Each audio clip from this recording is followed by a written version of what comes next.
Hey everyone, Chat Cemetery is back, as is Dan Shuna. Today we are talking all about the 1987 film The Running Man, which is an adaptation of a Richard Bachman novella or novel, since it was in the four novels by Richard Bachman collection, whichever one you want to call it. It wasn't super long, wasn't super short. It was somewhat in between, which is rare for Stephen King. Yeah, it was one of his nice novella-sized ones. I mean, it was really grim and it was to the point, very hopeless, like most Bachman novels are. Yeah, it's one of those things where when I read that collection, I didn't really care for it all that much, to be honest with you. And, just the collection as a whole, too, not just The Running Man. That entire collection was pretty grim. And I had one of the copies that still had Rage included. So you have all of these dark stories. And when I heard that this one was adapted, I was like, they definitely have to change up some things to make it work. And they definitely did that with this movie. It doesn't start like the novella or really end like it. So there is that. And, let's talk about the cast for this real quick before we dive into the story and everything, because you have a very, very big name actor in this, in Arnold Schwarzenegger, and he has already done Terminator by this point. So he is coming off of that, and a lot more people know his name. He was known before for bodybuilding, so he wasn't quite famous, I would say. He was probably famous within like that world. And then when he ended up in Terminator, it was like, oh, okay, this guy is going to get these kinds of roles. And that's exactly what happened with The Running Man. Yeah, well, this came out within 12 months of Predator Right. coming out in the theaters. Yeah, so I mean, he's just like ramping up internationally. I think they had done Commando by this point too, but like, I mean, Commando is not a great film. There's not a whole lot there to enjoy unironically. Yeah, and they did put some other familiar names in this movie, but not familiar necessarily for acting purposes. You have Jim Brown, who is a former football player. You have Mick Fleetwood from Fleetwood Mac appearing in this. You have Jesse Ventura. And I'm Yeah, just sitting there watching this, and I'm like, yeah, what a weird group of people to put in one movie. yeah. Well, and it's also got Dweezil Zappa, one of Yeah. Frank Zappa's kids, is the guy in the beret that's leading the resistance, working with Mick Fleetwood. I mean, it's got a couple great that guy actors.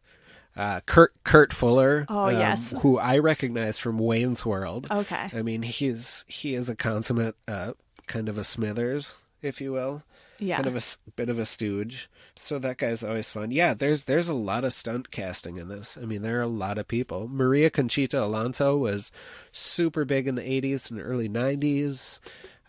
Oh, and Richard Dawson, yeah, the Yeah. original host of Family Feud as the game show host. I mean, there was a lot of Pitch Perfect and a lot of really fun stunt casting in this one.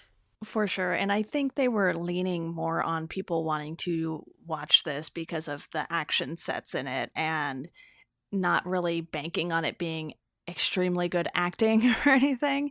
This wasn't going to win an Academy Award for, best film or anything like that. And what I did find interesting as far as the crew goes is that Stephen King, you know, wrote the novel. You had Stephen E. D'Souza writing the screenplay, but then you have Paul Michael Glaser, who is Starsky from Starsky and Hutch, as the director. Is that who that is? Yes, and I thought that was Okay. hilarious because when I went to watch the 1979 Salem's Lot, you know, David Soul, who plays Hutch, was the lead in that. So now we've had Starsky and Hutch both involved in Okay. Stephen King adaptations. That's bizarre. It's like Tim Daly and Steven Weber from Wings, both being in. Tim Daly was the lead in Storm of the Century miniseries, and Okay. Steven Weber was the lead in the Shining TV miniseries Right. remake, like in the Yeah. '90s. Yeah, so it's another one of those. Yeah, and I have not watched either of the two you mentioned yet, but they are on my list and I am familiar enough with them to know who you're talking about. So it's just cool to sort of see these things that pop up Yeah, over the years once you get deeper and deeper into King's catalog and adaptations.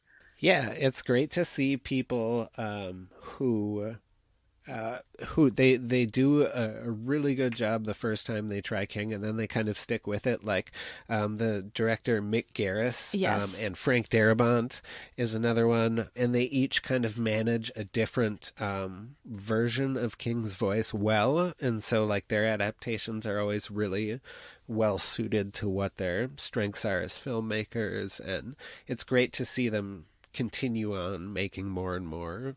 Yeah, I have the Creep Shows book that I've mentioned a few times on the podcast now, and it sort of goes through a bunch of the adaptations up through, I want to say, Rose Red, roughly. And you get a look at how many people have had, you know, multiple roles, whether it be in acting or as a crew member in these Stephen King films. And it's very interesting to see who kept coming back for more.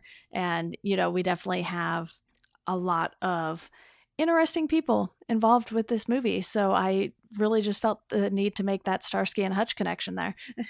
Yeah, that's great. There's a lot of great trivia about this film. Like, it's a very strange, it's a very strange thing. Apparently, the guy that was the announcer for the Running Man that did like the voiceover for the intro Okay. of the show. Apparently, like that's the same guy who voiced Squidward on SpongeBob. That is a very fun fact. Yeah, you could play like such a game of 6 Degrees of Kevin Bacon with this movie. I tell you, it's a flashpoint. One other thing that I found really interesting about this is the fact that, The Running Man as a game show started in 2017. So it's a futuristic take, but the movie itself takes place in 2019. And I promise you, I did not plan this podcast around that. It is pure coincidence because I knew nothing about The Running Man other than Arnold Schwarzenegger was in the movie before even starting this podcast. I had not read the novella, I had not seen the movie. That was all I knew about it. And I did not know that 2019 would be involved in any way, shape, or form. But the way they portray what is now our present day is just so depressing and yet hilarious to me because it looks like it should be something from an issue of Batman. Yeah, yeah. I mean, it does depict a very dysfunctional, bleak society. To me, the idea of like the bloodlust as commercial enterprise, as bread and circuses for people to keep them occupied. Well, those in charge do what they want to. Yeah.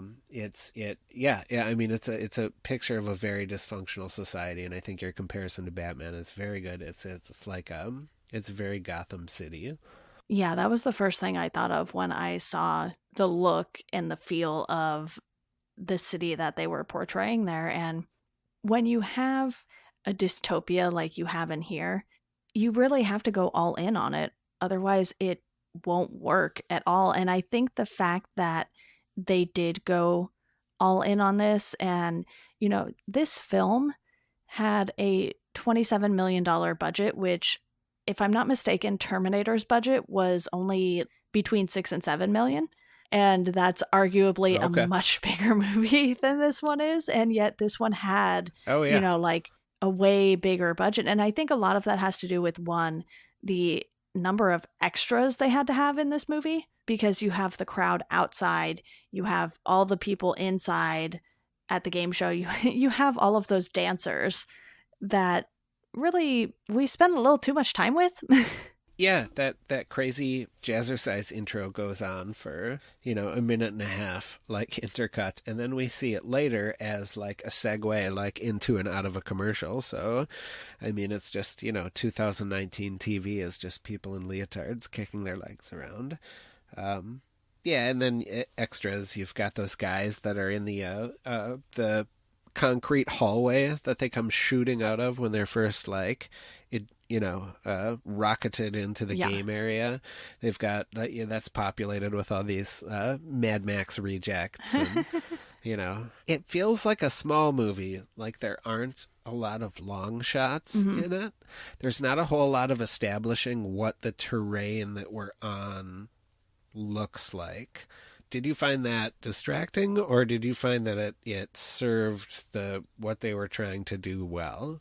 They did at least make you feel like there were big stakes right off the bat with this, because you sort of get rocketed into this dark, dingy area with these characters every time each of them goes through those tubes. And when they come out, you don't really know what to expect. So I think that's why they didn't have a ton of big establishing shots like, hey, here is one big shot of the game area, because that would have been like, oh, okay, now we can sort of see everywhere they're going to go. I think they did it more to keep sort of that mystery behind it. I don't know if they totally succeeded in doing that, because eventually I didn't really care where they were going necessarily. I was just like, oh, Arnold is going to ruin everyone's life.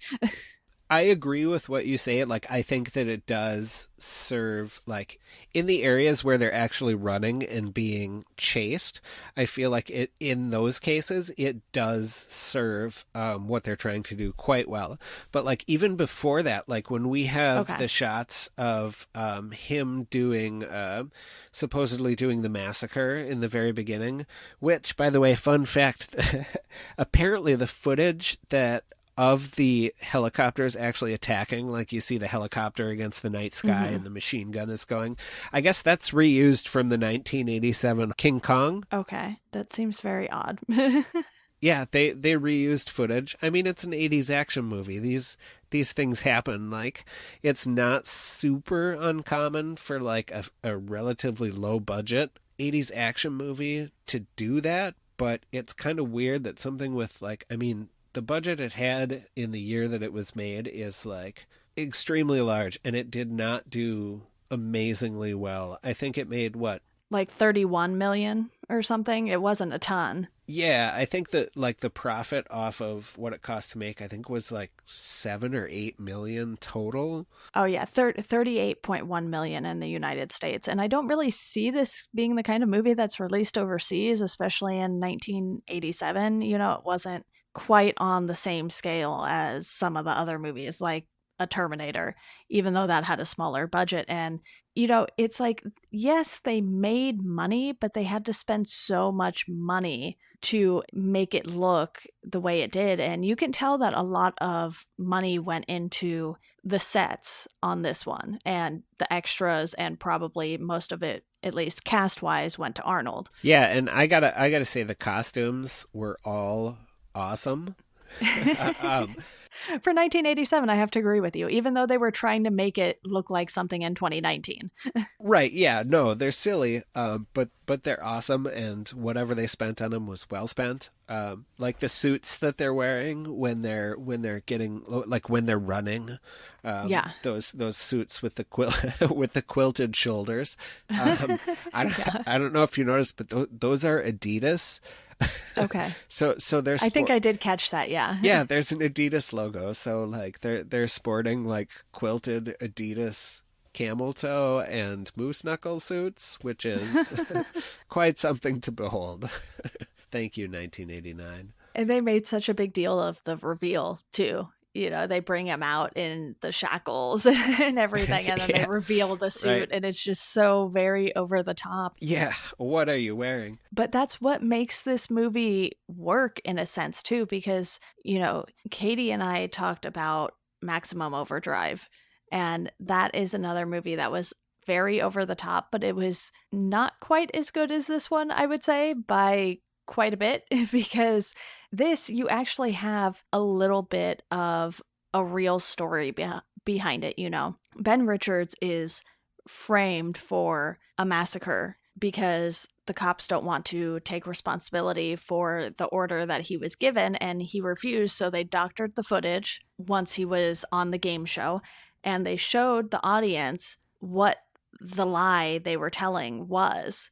They were like, here's this video proof of this lie we were telling, but then they're dumb enough to keep the raw footage so that it can be released Right. later. And it's the only Right. thing that ends up redeeming Richards. And you can see the crowd make that change and they start to root for him. And it's like, okay, yes, he is killing people now, but he's really killing all of these people in self defense because he was framed for something he didn't even do. Oh, absolutely. Anybody who's on that show is like killing these people in self-defense. I mean, the entire conceit of it is completely absurd.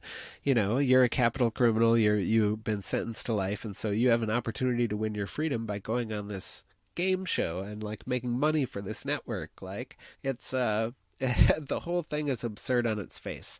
And so this movie does not take itself seriously. Oh, not at all. Not at all. And that serves it well because had it tried to do otherwise, like oof, it would have been a train wreck. I'm really glad they didn't stick with the original story and pick something along these lines that worked better for a feature film because in the novella, Ben Richards isn't really likable at the end of it. And you sort of just get this feeling like, okay, this is over. Great. Let's move on. But with this, there's a sense of triumph at the end of it that you don't really get with the novella. And it starts off in a totally different way, too. If I'm remembering correctly, in the novella, Ben Richards joins the game show because he wants the cash prize. He's not doing it because he was framed for anything. He has a wife and a kid, and he wants to be able to provide, but because of the state of the world at that point in time, he's not able to do so. So he's like, okay, there's this game show. Let me go on this game show. And then that's when they start twisting all of the facts and creating all of these lies and hunting him down. And it's in a much different way, too, because it's not on a set. It's like out in the real world. They are hunting him down. Right. I think I maybe liked the novella better than you did, Okay. but I kind of feel like he had a reason to do it. I mean, the bottom line of why he ended up signing up in the novella, I think, like, and it's been, granted, it's been a while since I've read it, but I think I remember that he ended up signing up for the game show or applying for any game show Right. because his baby, his infant was sick and Yes. Needed medicine. yeah, and they couldn't afford medicine, which doesn't sound like anywhere I'm familiar with today in 2019. People doing desperate things to get medicine they can't afford. Pshaw. It asks me to suspend my disbelief too far.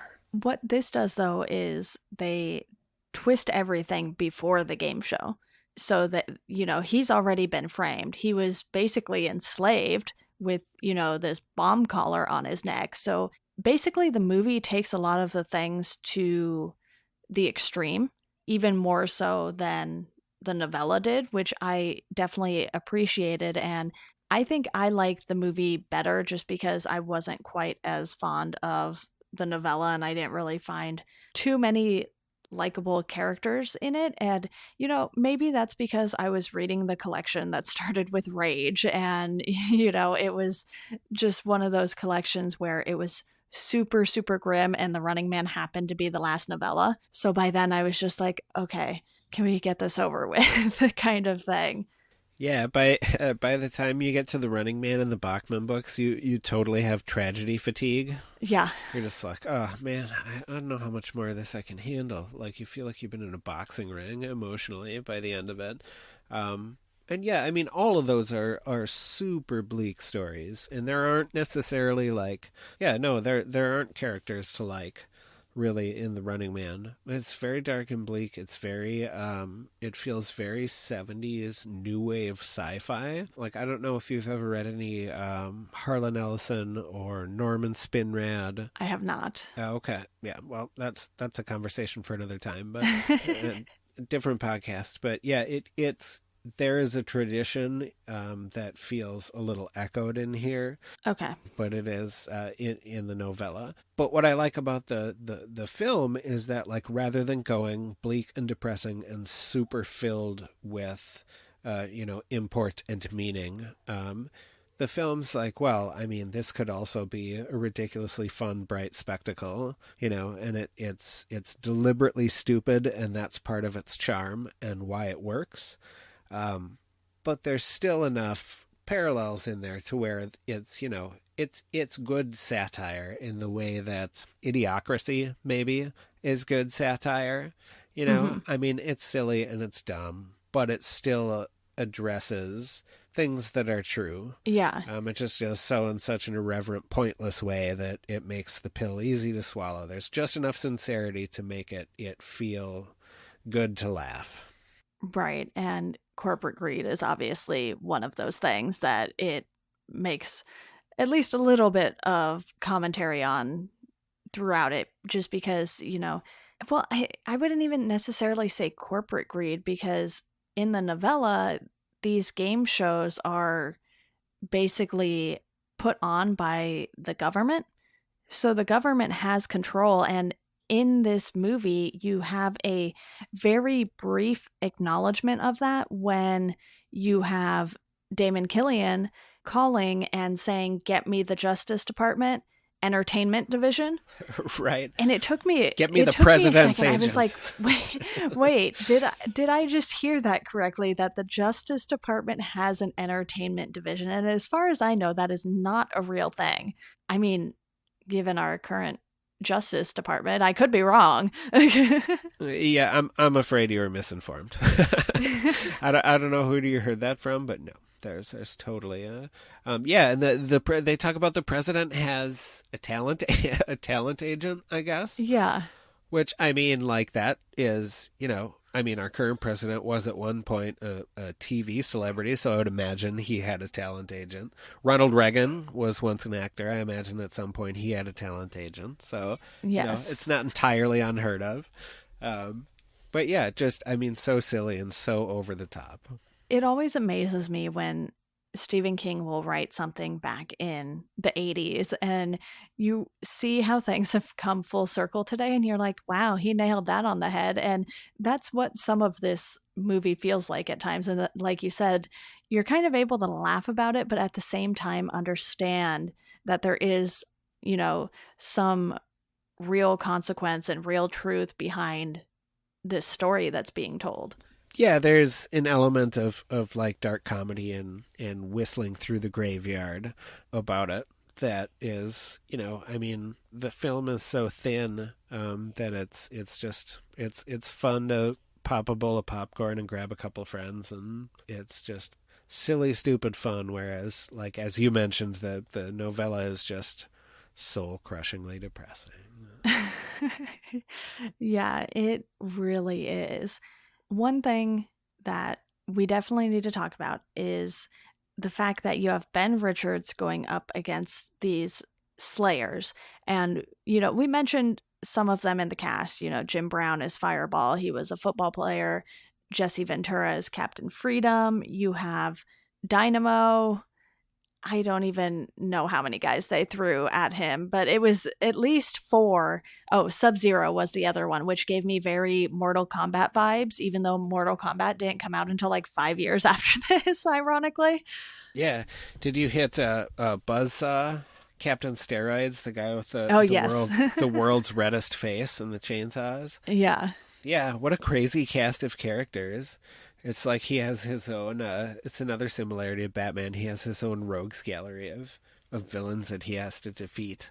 And I feel like they had to cast it in this way because of just, the size of Arnold in general, the fact that he used to be a bodybuilder, and he's clearly, over the years kept up that sort of figure, even though he is much, much older now, as we have seen in recent movie trailers. But to have, a former football player, to have Jesse Ventura, it makes it more exciting because these guys are either of the relatively same build or even bigger than Arnold. So it gives him this challenge because if you just get your everyday sort of actor in the 80s, not a lot of them would be big enough or buff enough to fill these roles. Yeah, and I mean you see that like that's one of the requirements. Like I imagine it's like is you've got to have like for an 80s movie, you've got to have like big beefy bad guys to fight big beefy good guys, and it's like I Macho imagine Men. it, yeah, yeah, for sure. I imagine it's probably a lot easier to cast bad guys for like Sylvester Stallone, who's like I understand is fairly short. Yeah. Like you could, I mean, you've got your pick of the litter of bad guys. If they've got a halfway decent physique and they can move, there's your bad guy for Stallone. But for somebody like Schwarzenegger, yeah, you've got to go to the meat market. Yeah, it was really fun to see all of the different costumes that they made for those characters too, though, because you have Arnold as Ben Richards in this ridiculous getup already, and then it just gets even more ridiculous. I think maybe Dynamo, whatever you want to call him, had the Yes, most ridiculous by far. And I wish I could pronounce the actor's name, but I know I would totally butcher it, so I'm not even going to try. right. Yeah, that guy, did you know that guy was actually an opera singer? And when he sings opera in there, that's actually that actor singing that? I felt like it had to be because it was just so random of a thing for that character to have. Right?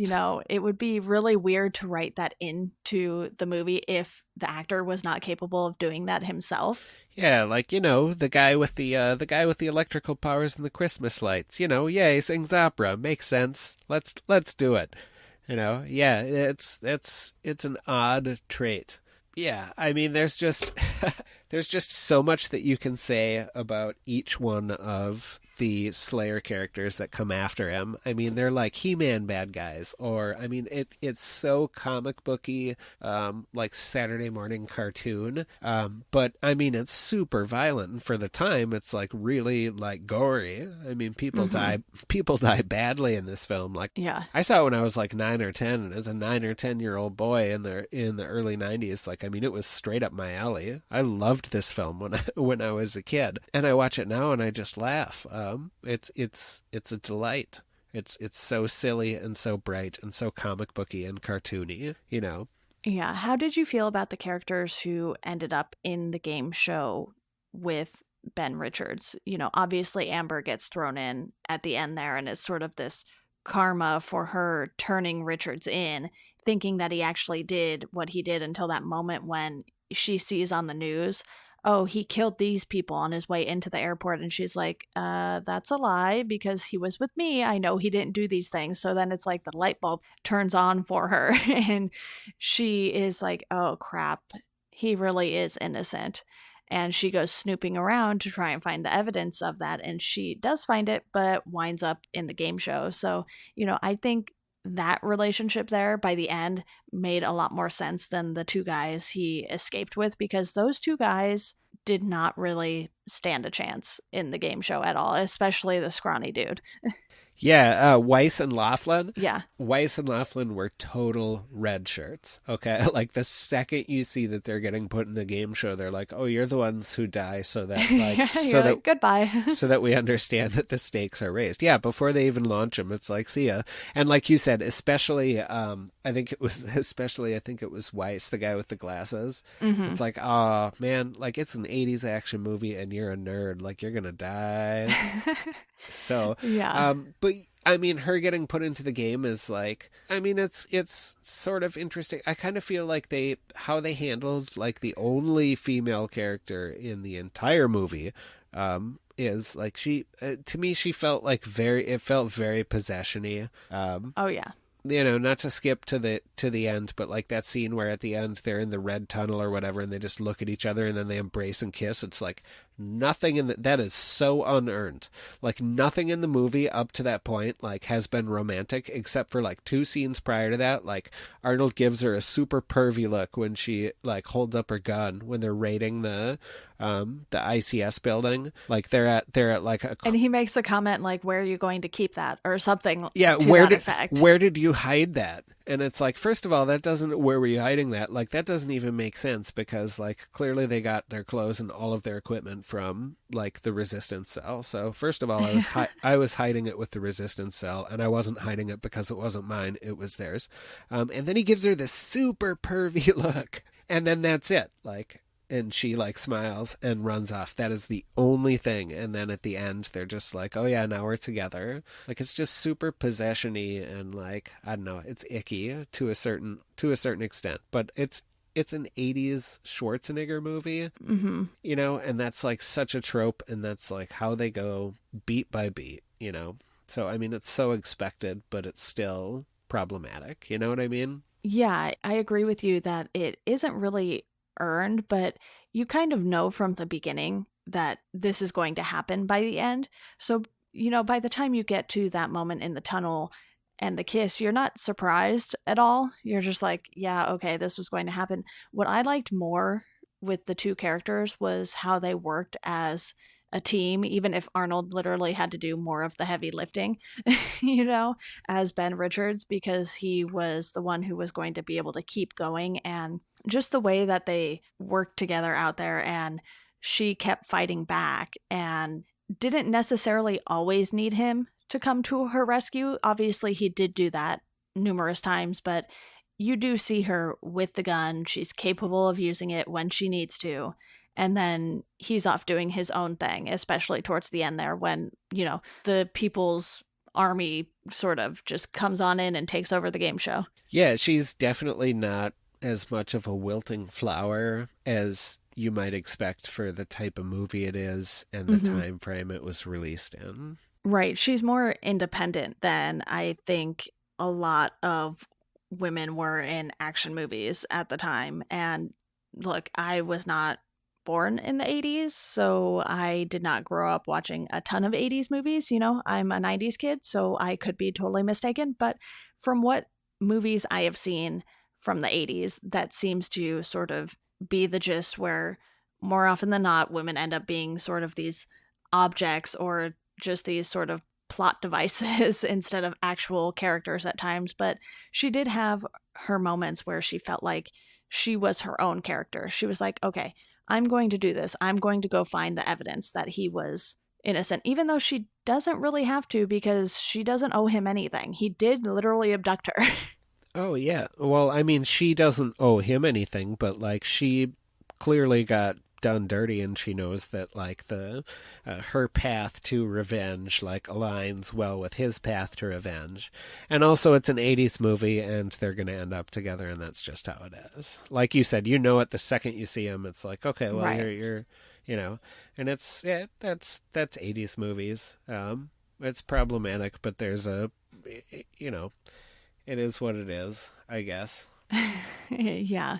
Is there anything else you want to discuss as far as the story goes before we dive into ratings and some final things? I guess story wise, no, not really. There isn't a whole heck of a lot of story there. It's more of a scenario, and then Yeah. action events ensue. I really liked Richard Dawson's performance. I thought he did quite well, but I think he's maybe a little overly lauded online for it because at the end of the day, he is a game show host, and they hired him to play a game show host. So, but yeah, other than that, it's big stupid fun.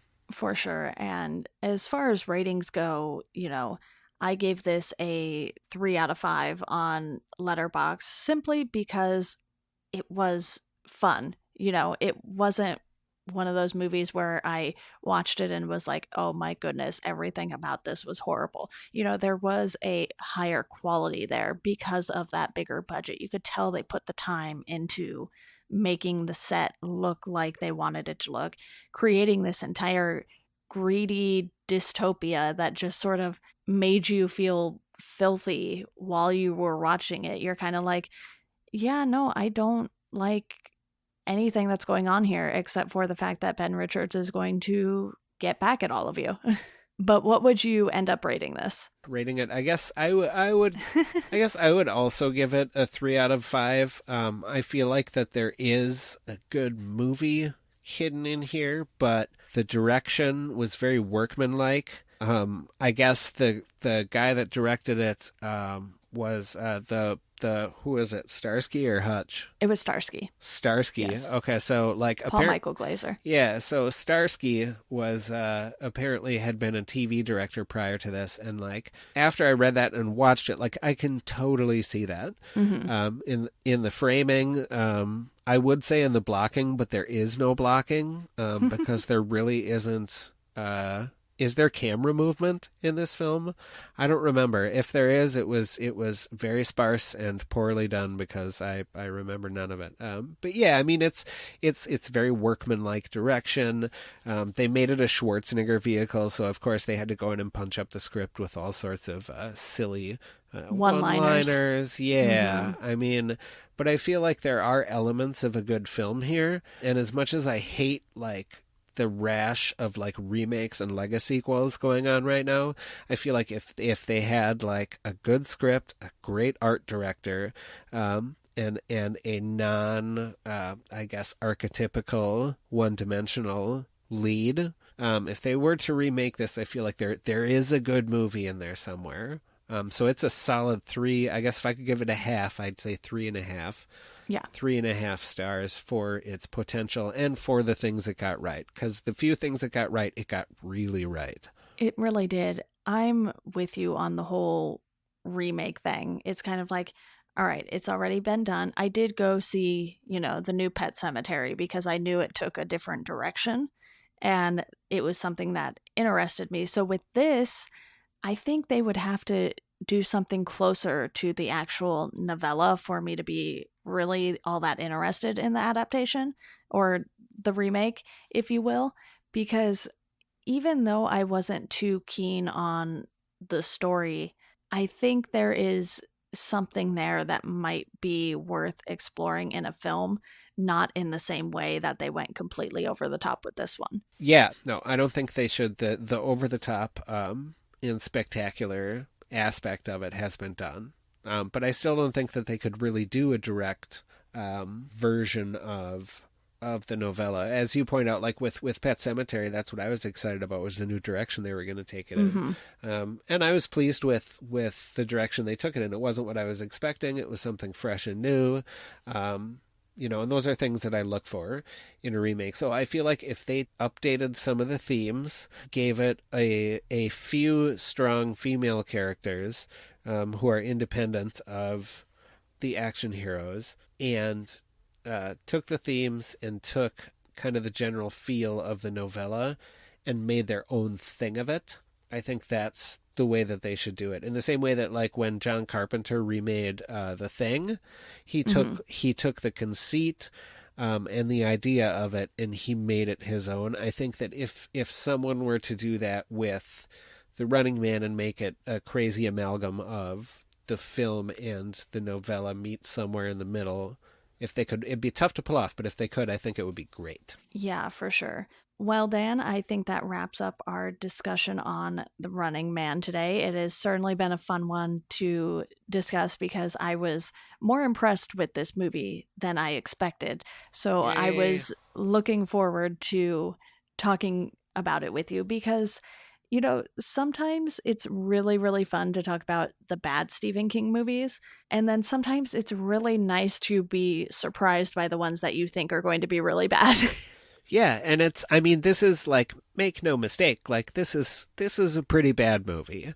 It's Um, not fantastic, yeah. no, yes, It's it just is fun. it is unfantastic. Yeah, but I mean, it is totally worth watching, especially with like a group of friends. Yeah, it's stupid and fun, but it's not boring, and it's not for nothing. There's a purpose behind what they're doing, so it that gives it a little punch that you don't often see in crappy 80s action movies. Yeah, plus it's only an hour and 40 minutes, so it's not overly long. Exactly, you're not committing. You're not committing. Yeah. Well, again, thank you, Dan. To our listeners, you can follow us at Chat Cemetery on Instagram and Twitter. We have a Patreon that you can donate to support this podcast, maybe fuel some bonus episodes here because Stephen King does have some nonfiction books that I'm not including in the main lineup. So I'll try to do that once we hit a certain number of patrons on Patreon. I would appreciate it if you have, $1 a month to spare. That's a very good thing that you could do to help me do that. And as always, thank you all for listening, and we hope you enjoy the rest of your day.